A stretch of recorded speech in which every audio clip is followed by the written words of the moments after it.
Hi friends, అందరికీ నమస్కారం. అంజలి కథలకి స్వాగతం. 100 కట్ల పిశాచం కథలు 21వ భాగం.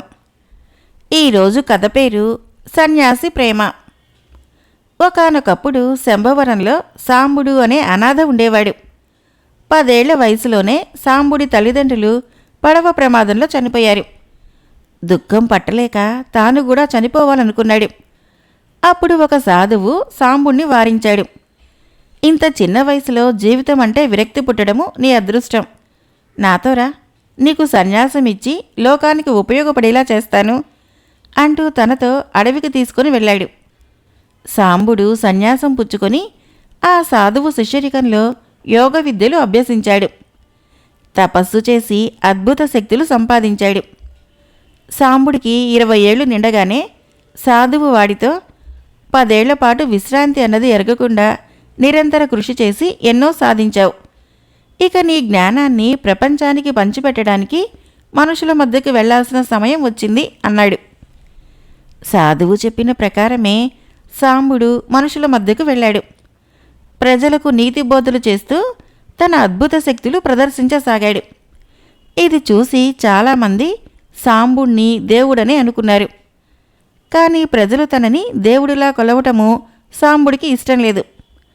అందుకని సాంబుడు సన్యాసి వేషం తొలగించి మామూలు దుస్తుల్లో ప్రజల మధ్య తిరగటం మొదలుపెట్టాడు. ఎవరికి జ్ఞానబోధ అవసరపడుతుందో, ఎవరికి తన సహాయం కావాల్సి వస్తుందో చూసుకుంటూ నలుగురికి ఉపయోగపడే పనులు చేయసాగాడు. సాంబుడు ఏదో ఒక ఇంటికి అతిథిగా వెళ్ళి ఆ ఇంటి సమస్యలు పరిష్కరించేవాడు. అలా ఒకసారి సీతయ్య ఇంటికి వెళ్ళాడు. ఆ ఇంట్లో వాళ్ళందరూ సాంబుడిని ఎంతో చక్కగా ఆదరించారు. సాంబుడు వారిని మెచ్చుకొని, నేనెవరో తెలియకుండా నాకిన్ని మర్యాదలు చేశారు, నాకు మీ రుణం తీర్చుకోవాలనుంది అన్నాడు. అందుకు బదులుగా, బాబు, చూడటానికి దేశ సంచారిలా ఉన్నావు. వయసులో చిన్నవాడివైనా ప్రపంచ విశేషాల గురించి నీకు నాకంటే ఎక్కువ తెలిసే ఉంటుంది. మా అబ్బాయి గంగాధరుణ్ణి ఏడాది నుంచి ఏదో తెలియని మాయరోగం పట్టి పీడిస్తోంది. ఘన వైద్యులు కూడా ప్రయత్నించి విఫలమయ్యారు. అన్ని ఆశలు వదులుకున్నాం. వాడు రోజురోజుకి కృశించిపోతున్నాడు. ఇలాంటి జబ్బు గురించి కానీ, ఎలాంటి జబ్బునైనా కుదర్చగల అపూర్వ వైద్యుల గురించి కానీ నువ్వెక్కడైనా విన్నావా అన్నాడు సీతయ్య. సాంబుడి వెంటనే ఒకసారి గంగాధరుణ్ణి చూస్తానన్నాడు. సీతయ్య వాణ్ణి ఓ గదిలోకి తీసుకెళ్లాడు. అక్కడ అస్థిపంజరంలా మంచం మీద పడి ఉన్న గంగాధరుణ్ణి చూడగానే సాంబుడిలో మానవత్వం ఉప్పొంగింది. గంగాధరుణ్ణి పరీక్షించిన తర్వాత సీతయ్యతో, అయ్యా, ఇది మందులతో లొంగే వ్యాధి కాదు. అయితే జపతపాలతో నివారించే అవకాశం ఉంది. ఈరోజే జపం ప్రారంభిస్తాను. అది వారం రోజుల పాటు కొనసాగుతుంది. నా సదుపాయాలు చూడటానికి మీ ఇంట్లో వాళ్ళని ఒకరిని నియమించండి. తను నాకంటే పెద్ద అయితే జపం ఫలించదు. ఇప్పుడు నా వయసు 21 అని చెప్పాడు. సీతయ్య కాసేపు ఆలోచించి సరేనన్నాడు. సాంబుడు జపం ప్రారంభించాడు. మొదటి రోజు జపం ముగించి కళ్ళు తెరిచేసరికి సాంబుడికి ఎదురుగా ఓ అపురూప సుందరి కనిపించింది.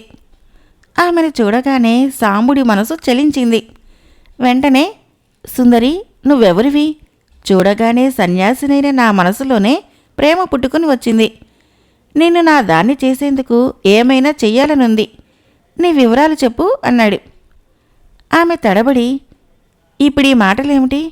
నీవింకా 6 రోజులు జపం కొనసాగించాలి కదా అంది. వివాహం చేసుకుంటే నాకుండే అద్భుత శక్తులు పోతాయి. అందుకని జపం పూర్తయ్యాకనే మన ప్రేమ గురించి మాట్లాడుకుందాం. అయితే నా మనోభీష్టం నెరవేరుతుందని మాటివ్వు. అప్పుడే నేను ఏకాగ్రతతో జపం చేయగలుగుతాను అన్నాడు సాంబుడు.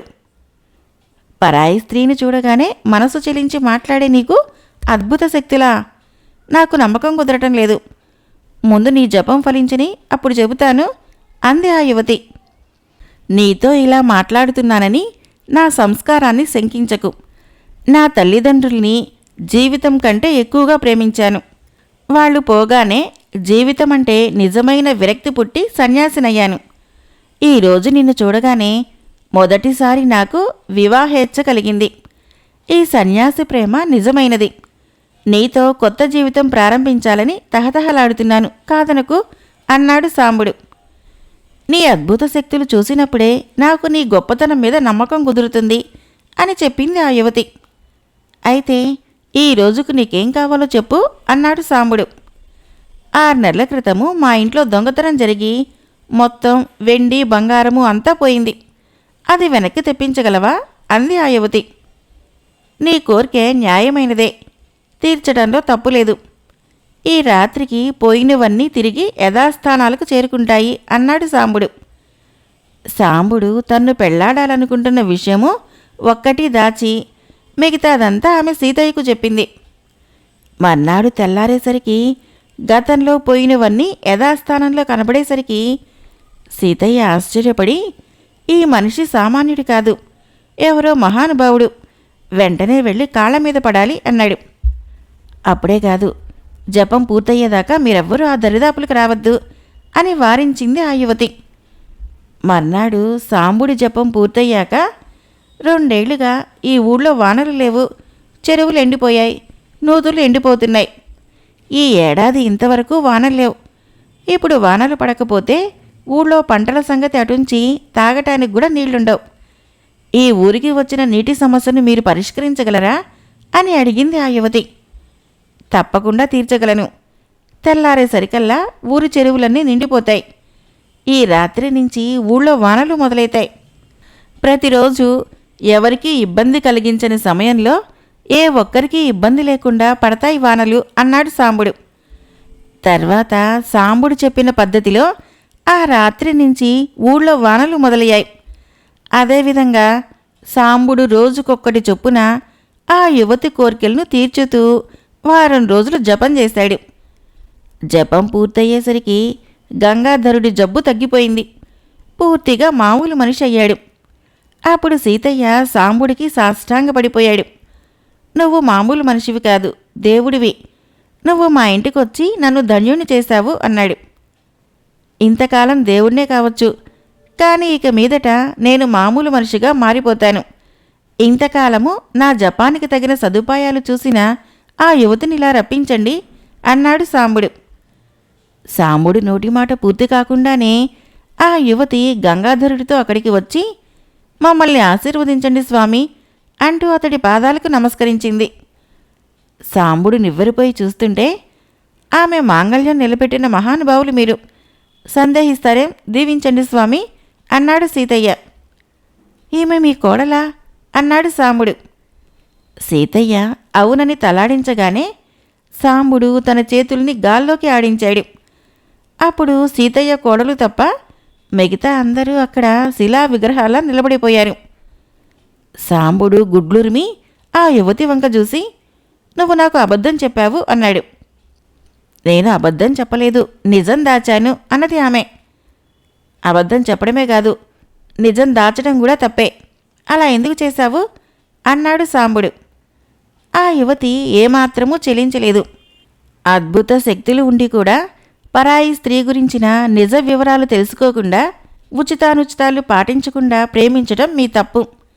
మీ అద్భుత శక్తుల్ని నా భర్త ఆరోగ్యానికి, నా ఇంటి ప్రయోజనానికి, మా ఊరి మేలుకి నేను ఉపయోగించుకుంటే అది తప్పు ఎలా అవుతుంది అని ప్రశ్నించింది. నువ్వు అనుకున్నది సాధించడం తప్పు కాదు, అందుకు నన్ను మభ్యపెట్టడం తప్పు. ఈ తప్పును క్షమించలేను. అందుకని ఇంతవరకు నా వల్ల నీకు కలిగిన ప్రయోజనాలన్నింటినీ వెనక్కు తీసుకోగలను. అదే నీకు తగిన శిక్ష అన్నాడు సాంబుడు. స్వామి, అంత పని చేయకండి. మీ అద్భుత శక్తులతో నేనే కాదు, మా ఊరంతా ప్రయోజనం పొందింది. వివాహం చేసుకుంటే తమ శక్తులు పోతాయని తమరే అన్నారు. ఇంకా ఎన్ని ఊళ్ళు మీ వల్ల ప్రయోజనం పొందవలసి ఉన్నదో. వివాహం గురించిన ఆలోచనలతో మీ శక్తుల్ని వృధా చేయకండి అన్నది ఆ యువతి. సాంబుడు నవ్వి, అసలు ఈ సృష్టి ఒక అద్భుతం. ఇందులోని ప్రతి జీవి ఒక అద్భుత శక్తి. కొన్ని నియమాల్ని అనుసరించి నడుస్తున్న ఈ సృష్టిలో నా వంటి వాడి అద్భుత శక్తులు తాత్కాలికంగా మాత్రమే ఉపయోగపడతాయి. సన్యాసినైన నాలో ఉన్నట్లుండి ప్రేమ పుట్టడము దైవ నిర్ణయం. ఆ ప్రేమ ఫలించకపోతే అది దైవ నిర్ణయమే కావచ్చు. ఏది ఏమైనా నేనిక నా అద్భుత శక్తులతో ప్రపంచానికి సాయపడలేను. నాకు జీవితం అంటే మరొకసారి విరక్తి పుట్టింది. ఈ విరక్తి నన్ను సన్యాసాన్నించి మోక్ష మార్గానికి మళ్ళిస్తోంది. నా జీవితాన్ని నేను అంతం చేసుకుంటాను అన్నాడు. ఆ యువతి వెంటనే, మహానుభావ, నీ ప్రేమ నిజమైనది, అది ఫలించి తీరుతుంది. ఇంతకాలము నీ అద్భుత శక్తుల్ని ప్రపంచానికి దూరం చేస్తున్నానేమో అన్న సంకోచంతో మరో నిజాన్ని దాచాను. వివాహం కాకపోయినా నీ శక్తులు ప్రపంచానికి దక్కనప్పుడు నిన్నెందుకు నిరుత్సాహపరచాలి? నువ్వు వెంటనే బయలుదేరి చంద్రపురానికి వెళ్ళు. అక్కడ నువ్వు కోరిన విధంగా నీ వివాహం జరుగుతుంది. అది జరిపించడానికి నేను నీతో బయలుదేరి వస్తాను. ముందుగా నా వాళ్ళందరినీ మళ్ళీ మామూలు మనుషుల్ని చెయ్యి అంది. నీకు వివాహమైంది కదా, మళ్ళీ నన్ను ఎలా పెళ్లి చేసుకుంటావు అని అడిగాడు సాంబుడు నమ్మలేనట్లు.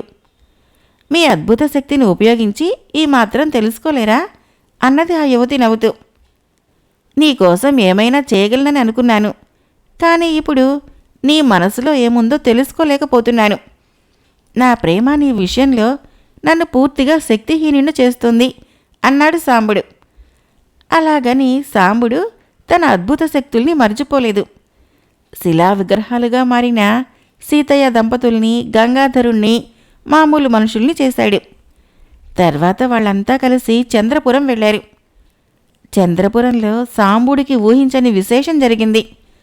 అక్కడ అచ్చము సీతయ్య కోడల్నే పోలిన మరో యువతి కనిపించగా సాంబుడు తన కళ్ళను తానే నమ్మలేకపోయాడు. అప్పుడు గంగాధరుడి భార్య సాంబుడితో, మీరు నన్ను కాదు, నా రూపాన్ని ప్రేమించారు. ఒకరికొకరు బాగా పరిచయమైనప్పుడు పుట్టిన ప్రేమకే మనసులో స్థానం ఉంటుంది. చూసి చూడగానే పుట్టిన ప్రేమ కేవలం రూపానికి సంబంధించింది. అలా మీరు ఏ రూపాన్ని ప్రేమించారో అదే రూపంతో ఇక్కడున్న ఈమె నా కవల సోదరి చంప. మీది నిజమైన ప్రేమ కావటం వలనే మీకోసము అచ్చం నా రూపంలో ఈమె పుట్టి ఉన్నది. ఈమెను దృష్టిలో ఉంచుకొనే నేను మీకు మీ కోరిక తీరుతుంది అని మాటిచ్చి ఉన్నాను. తమరు ఈమెను వివాహం చేసుకోండి అని చెప్పింది.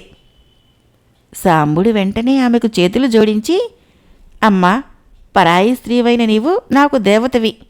నిన్ను పెళ్లి చేసుకోవాలన్న ఆలోచన నాకు రావటమే తప్పు. అందుకు నీవు నన్ను మన్నించడమే కాక నా కోరిక తీరటానికి గొప్ప ఉపాయం కూడా ఆలోచించావు. నీ ఆదేశం నాకు శిరోధార్యం. నీ కవల సోదరిని పెళ్లి చేసుకుంటాను అన్నాడు. ఆ విధంగా సాంబుడు చంపను పెళ్లి చేసుకుని అద్భుత శక్తులు పోయినా కూడా ఎంతో సంతోషంగా కలకాలము జీవించాడు. వినయశీలుడి కథ పూర్తి చేయగానే రాణి, ఈ ప్రపంచంలో పురుషుడికి ఎక్కువ సంతోషాన్ని ఇవ్వగలిగేది ఒక స్త్రీ మాత్రమే. అందుకే పురుషుడు స్త్రీ కోసము అద్భుత శక్తుల్ని కూడా త్యాగం చేస్తాడు. నా భర్త నేను చెప్పినట్లు వింటూ నా సంతోషం కోసం ఏమైనా చేస్తున్నాడంటే అందుకు అదే కారణం. కానీ మా ఇద్దరి సంతోషము దేశంలో పౌరులని కష్టపెడుతోంది. పెళ్లి చేసుకుంటే అద్భుత శక్తుల్ని పోగొట్టుకున్న సాంబుడు ప్రజలకు ఉపకారం చేసే శక్తిని పోగొట్టుకుని ఉండవచ్చు. కానీ నా భర్త పెళ్లి చేసుకొని ప్రజలకు అపకారం చేసేవాడయ్యాడు. ఆయన కారణంగా ప్రజాకంటకుడు కావటం వల్ల అసలు పెళ్ళి అనే తంతుకే చెడ్డ పేరు వస్తుంది. నేను ఆయన్ని నా ప్రవర్తన ద్వారా తిరిగి కరుణాశీలుడిగా మార్చి పెళ్ళి అనే పదానికి మంచి పేరు తేవాలి అని మనసులో మదనపడింది రాణి. మహారాణి ఆలోచనలు ఎలా ఉన్నప్పటికీ ఆమెకు ఈ కథ బాగా నచ్చింది. ఆమె కథని మెచ్చుకోగానే వినయశీలుణ్ణి ఆవహించిన 100 కట్ల పిశాచానికి మరో కట్టు విడిపోయింది. మర్నాడు వినోద ప్రదర్శనకు ముందు యథాప్రకారము కథ వినటానికి మళ్ళీ వచ్చింది మహారాణి. వినయశీలుణ్ణి ఆవహించి ఉన్న పిశాచము మరో కథ చెప్పడం ప్రారంభించింది. 100 కట్ల పిశాచం కథలు 21వ భాగం సమాప్తం. ఫ్రెండ్స్, నా కథలు నచ్చినట్లయితే మన ఛానల్ని తప్పకుండా సబ్స్క్రైబ్ చేయండి, లైక్ చేయండి, షేర్ చేయండి, కామెంట్ చేయండి. Thank you.